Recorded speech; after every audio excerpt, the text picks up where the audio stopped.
shame. It's a shame the way they hurt me. It's a shame the way they hurt me. But I just get through. Welcome to Why Should I Be Ashamed? I'm Sheila Calvert. I'm your host for tonight. I am the author of this great book, Why Should I Be Ashamed? Listen, we're getting ready to continue in this series, 1,000 Reasons Why We Should. And tonight we're going to talk about why we should and when should not we tell or inform. And I always say, YSI, you should inform somebody of your sexual abuse. So we'll be right back. Please like and share and go to our YouTube page and subscribe. No more shame. Not alone. You got a story of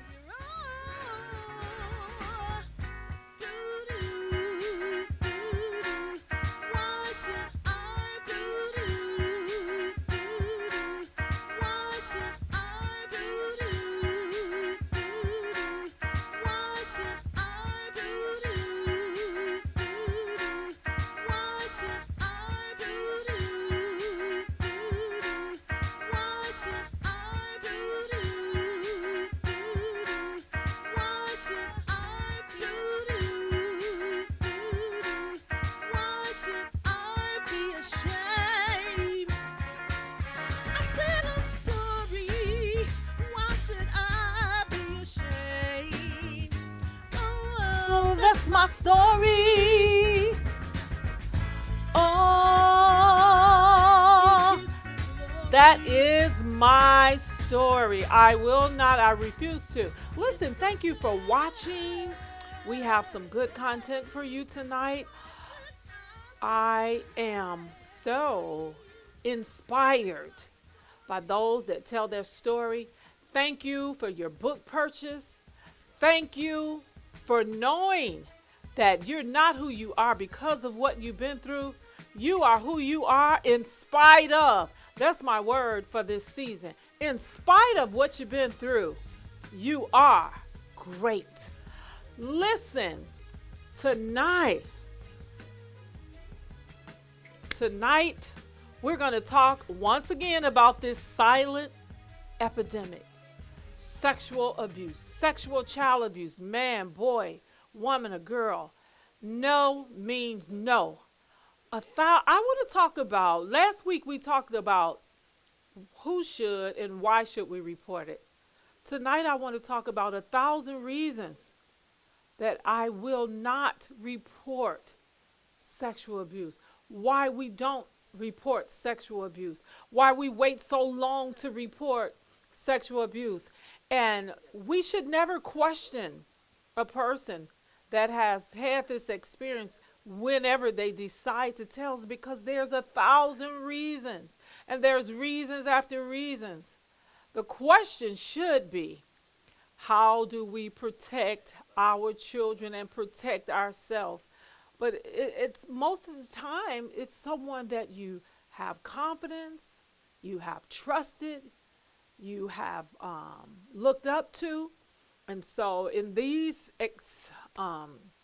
in those circumstances, situations, it's kind of hard because you are in belief that you are safe.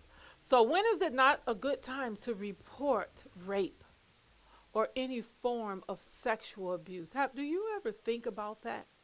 Oftentimes when I share my story, especially with people that has absolutely no idea or have not had to experience, or maybe no one has ever shared it, the first thing they say is, I don't understand why you don't tell. Or they'll say, if it was me, what they would have done. But when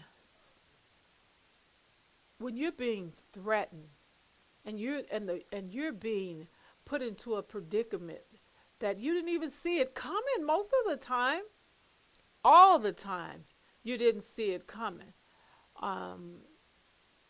And what I mean by that, even if you're being groomed or you're telling someone, I think it sometimes in our mind, especially as children, I think we're saying, I can't believe this is happening, or what is happening, or what is this person doing, or why? And we're asking so many questions as we're being traumatized. So I want to say to you tonight, there is many reasons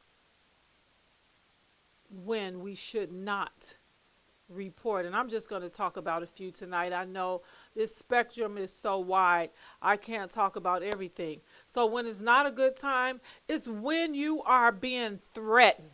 If your life is being threatened and you know that this perpetrator is able to kill, steal, and destroy you, then it may not be a good time.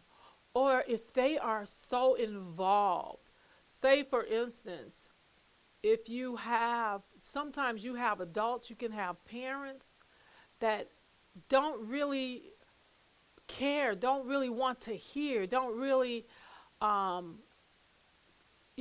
want you to report it. They're not listening.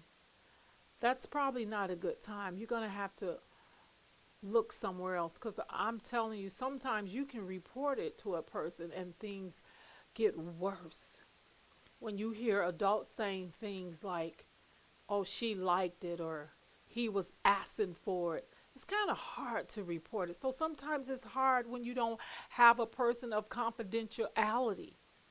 When you have people that you know they don't have strength in themselves. Sometimes as a child, I felt like I had more strength than my mother, because I was telling her, and I was sitting there telling her right in front of him, and she just sat there and didn't say anything, just looked with an expectation that he was going to make a confession, which he just played with words and played games with both of our heads. So when it compromised your safety, I want to say to you, I understand why you didn't tell at that time. And sometimes it may be years later. It may be, and I want you to never feel defeated or feel hopeless, because sometimes it is your safety. And if you don't feel protected, most of the times children, even adults, do not tell. I see sometimes, watching television shows when people rape people, and if they don't kill you, a lot of times a lady just goes on and just say, forget about it, because of the state of mind. Number two, when your emotional health is being challenged and you're mental unstable, sometimes the side effects of sexual abuse, rape, assault, it is so traumatizing, more than you think. And most of us are trying to erase it, trying to blink it out. Some have even reported that they have blacked out during these times, and they continue to black out, and they continue to get up and just rise up like nothing has ever happened. So if you are mentally unstable and you cannot keep your truth consistent, then if I were you, I would wait to find that balance. Well, how do I find balance if I'm mentally unstable? You have to go to a professional physician, get professional help. We're trying to find answers and solutions for our community around us, and they oftentimes they don't have the answers. They don't want to get involved. They don't want to resolve. And yes, National Sexual Assault Hotline will help you.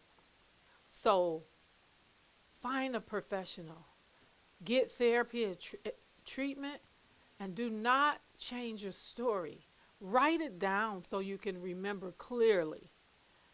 And even if you can't figure it all out in one setting, or when you're trying to tell your story is too traumatic, you take the time that you need to get through this traumatic situation. but keep your truth consistent. Keep your truth consistent. I have been mistreated for being honest. I have been lied on for telling the truth, for just telling the truth. I know it was true. It's not a story that I want to make up. It's so many other interests that I have even on tonight that I could talk about. I could talk about fashion if I wanted to. But there's so many other things that I could talk about than this silent epidemic, sexual abuse. But I feel it's relevant, it's important. I've dealt with so many victims, and they are so fearful. They're so embarrassed. They're embarrassed even to tell when it's in their family, when it's happening to the children around them. They're embarrassed. They go in denial. They go in shock. So make sure you don't tell a different story. Know your truth. Know your truth. Open yourself up to dealing with your issue. And oftentimes we want to come out with our stories in rage. We're fighting the atmosphere. We're fighting with words. But you don't have to have rage where there's truth. You don't have to have rage. And I know that some of us have triggers. But when you're telling your story, I know it hurts when people don't want to hear it, when people don't believe. And I know that we're all wired different. But you don't have to use rage to tell the truth. Just tell the truth. Another thing, a reason why we don't report it, is because of fear. Fear of our safety, fear of our family, fear of how people are going to look at us, fear of being misunderstood. I used to tell other people's story all the time. I would never tell my own story. I would just keep that in, and I would say, do you know what happened to this one? I've been so open for people to come and talk to over the years, and they would just tell me. I've had a couple of women that tell me that they've had over 1,000 sexual relationships. That's too many for one human being. And I would tell them, don't tell anybody that unless it's a therapist. Don't just go out. But through the pain, through the lack of feeling, it's almost like you're no longer, you're nothing but a shell. When it's so devastating. And I'm glad you don't know. But fear is a reason. Just the fear of anyone knowing. Most cultures. Now I've had even the white culture. Some of the women have come and told me their stories, but they never mention it again. It's like, even though it's a silent epidemic, it's like it's a silent killer also. And you're gonna see the what I'm trying to tread lightly tonight, because there's a fight, and there's someone tonight that wants to share their story. But the embarrassment, the pain of it all, saying, why couldn't you? Why wouldn't you? Why didn't you do anything at that time? And oftentimes you're put in a predicament where you're overpowered, and you just don't feel you just don't feel worth it. This subject is socially awkward. I don't see a lot of people talking about sexual abuse. Not on a daily, not on a monthly. We eat, drink, and be merry, and act like nothing has never happened. And you know, the painful thing as an advocate, what I see, I know people that seems like they're never can get out of the pain, the brokenness. It's some people seem like they're unrepairable. And what I mean, they keep going through these cycles. They go on drugs, they get off drugs, they get in relationship, they get out of relationship. They cut themselves. They're suicidal. They're full of rage. They're full of anger. They're full of rejection. And it seems like they're always touched by this experience that they have. It could be 10 years, 20 years, because they have not found the, the place where they're being repaired and the hope. And somewhere they always go back to that place of hopelessness and unworthiness or feeling pitiful. And oftentimes, when you have been raped, there it is a pitiful spirit that comes upon you. Who wouldn't feel sorry for that child over there, that little Sheila over there? There's a pitiful spirit that comes along with that, and you have to get over feeling pitiful. Nobody loves me. Nobody cares. Nobody cared for me when it happened. And I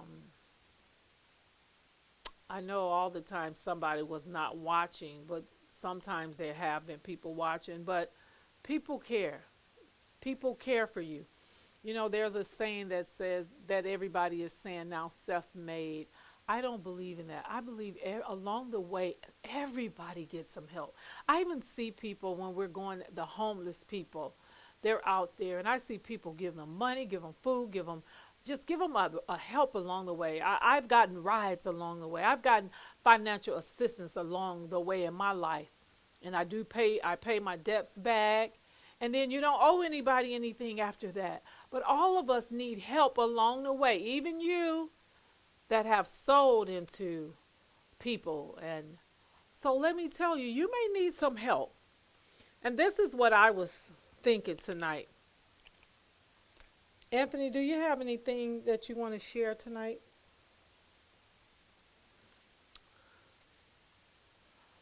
Um, I'm asking the studio tonight,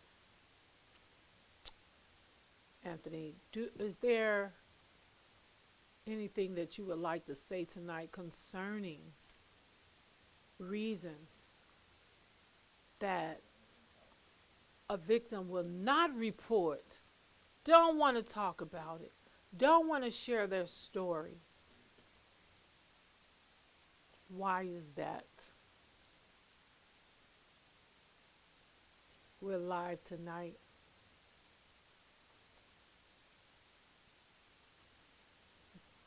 Why is that? So, this is what I thought. Hypothetically, I was thinking. Are you ready, Anthony, to answer? Yes, I am. Okay, you have the floor. Well, I think I think it's always important. I know this is a very tough subject, and the reason, um, one of the reasons I can tell it's a tough subject is a lots of times there's not a lot of dialogue shared because people actually wonder if they're doing the right thing by telling. Yes, there is always the right time. I think it has to be the right person. But I think, I think, and I know this for sure, that there comes a great ability to free yourself from bondage, from the tyranny of shame, from the effects of guilt when you have experienced sexual abuse by just verbalizing it. And something you said on one of your previous shows, by calling out the person's name, is something liberating. I personally cannot identify with that, but I just remember you saying that by actually being able to call the name of the assailant, of the perpetrator that actually did these things, is actually some freeing, because now the Bible would say this: mark the perfect man. Well, what about the man that's not perfect, that has done something bad to you? Then you should be able to mark that person and say, I know you did this to me. That by saying their name, what you're saying is, you're the culprit, it's not my fault, I didn't deserve it. And so sometimes you never get to that point unless you actually say what happened. So I think this lesson is very important. I think it's very strategic that you're talking about it, because I want to say this, and then I'll give it back to you, our illustrious personality. But listen, as time passes, I'm noticing the numbers of sexual abuse is going up, and the conversations are even less now than it was 10, 20 years ago. You would think we would be talking about it. It's not being talked about. It's not being preached about. It's not being shared about. It's not a conversation piece. Yeah, you'll see the TED Talks, and I think we are going to show a brief of one, but you see the TED Talks, but that's one person talking and a lot of people listening. So I just want to encourage you with what you're doing. Keep on doing what you're doing, but know this, that the silence of those that have experienced it does not mean it does not need to be heard, and yes, it's always the right time. Do you think that it speaks to how we value women since it's absolutely, I think the numbers are higher in the case where women are being abused opposed to male. And it's no different, but do you think maybe it's not as important because women are not valued in society as women's lives are not as valuable, and it seems that we're replaceable so often in so many arenas? I'm trying to understand the gravity of your question. You say because women are replaceable. What are women being replaced with? What do you mean? I'm saying that in every arena. I mean, it's like I'm saying you said the subject is not being talked about. I'm saying, is it because there's such a high number of women that are being molested and we're less valuable in our society? Forget about the replaceable. We're just less valuable. I think the fact that something happens all the time and the shame that comes along with it, I believe those people that are actually doing these acts and actually committing these acts on women is not that women have lost their value. It's just that the people who do it is shame on both sides. The person who's been a victim of sexual abuse, there's shame. But the person who did it, who actually did the act, a lot of times they are shamed.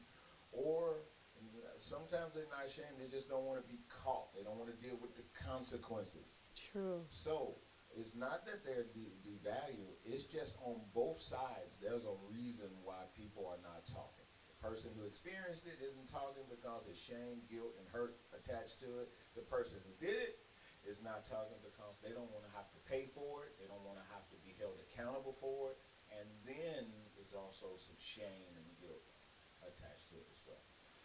Well, I think about we come here every Tuesday and how sometimes the numbers are high, and then you never know who's watching. But it seems that people think by not talking about it, Anthony, that if we don't talk about it, if we don't mention it, we've mentioned it once, then it can be clear in our families, in our communities. Let's not talk about it. Let's just find a peaceful place, okay? You know what I'm saying? So the conversations are not talked about as often because it is a very heartbreaking, heart-wrenching conversation to pull up. And I oftentimes in the salon it just comes up. This subject just comes up. People need that outlet. They need that release. Um, so there is a thought there. Um, this is something that I was thinking about, Anthony. I said, okay, there's so many women that I know that have no resolve. I know women that have told me that they had sexual relations with their brothers. The only resolve they may have is go to church, repent, lay before God, ask God. But they don't feel that they ever get any justice. I don't know how you get justice. So I thought maybe they can do a mock, do whatever you need to do to get recovery.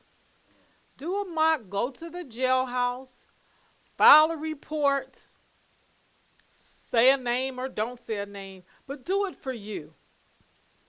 It may be, I think that'll be more freeing than a person that just keep recycling their rape, keep recycling their unresolved issues. Love yourself in spite of. I, what do you think about that? That was just a thought came to my mind. Just do a mock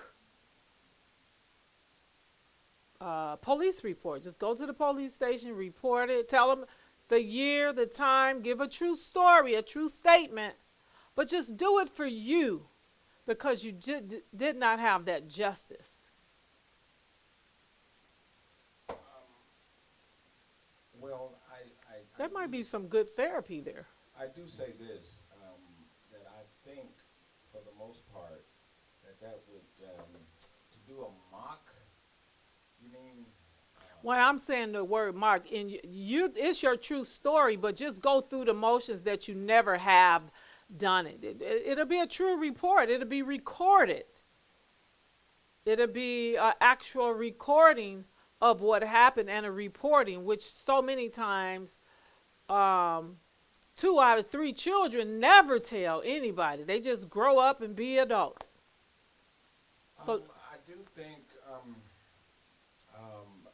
I think going to the authorities is definitely the right thing. However, here's my only thought on that matter, why there should be some hesitation, and it is that when you go and tell the person who has been afflicted, are they ready for the stage that's been set? It's got to be talked about. Family gonna know. There are friends in the courtroom. People in the courtroom is out in the public. But yes, I think you should and see what can be done, because sometimes if you keep trying to figure out what legal proceedings to take, you won't do anything.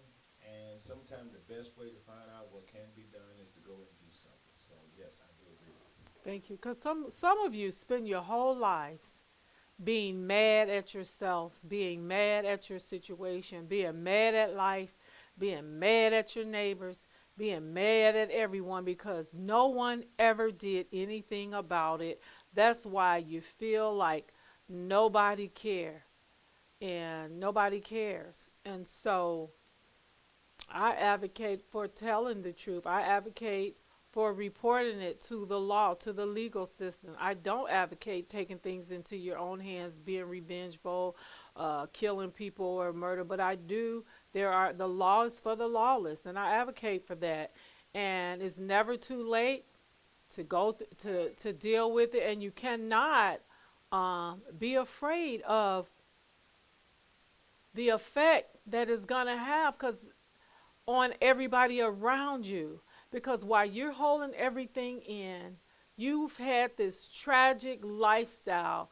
You can't stop recycling all these predicaments, and maybe no longer is it just the pain of your past or the pain of your sexual abuse. Now your addictions has went into other arenas, but this is just one way that maybe you can free your mind and free yourself. There's also something called Jenna's Law, where we all can get some training. Look it up, research Jenna's Law. And especially if you're a church, especially if you're a school system, anytime you have authority over any children or people, look it up. And there are laws to protect you. And we have to realize that even as we have this traumatic experience, we have to walk it out and be better and love yourself and know that you're loved in spite of. But there are laws to help you. Thank you for watching. Don't forget to purchase your book. I sent some of your books out to you on, yep, Did I send them out yesterday? But anyway, they should be coming to you shortly. Thank you so much for watching. Please be prayerful. Watch out for your children. Don't let the kids be in the rooms alone. We need an open door policy for everyone today. Watch your children. Be careful, um, and get help. If you are a person that is doing these bad behaviors, get some help for yourself. Let's have these conversations in our homes, in our schools, in our communities. Let's talk about it. I know it's awkward, but it's an epidemic. It is a hidden thing, and some of you are never going to tell. But we are here for you. Be encouraged. Let's live this life. Bye bye.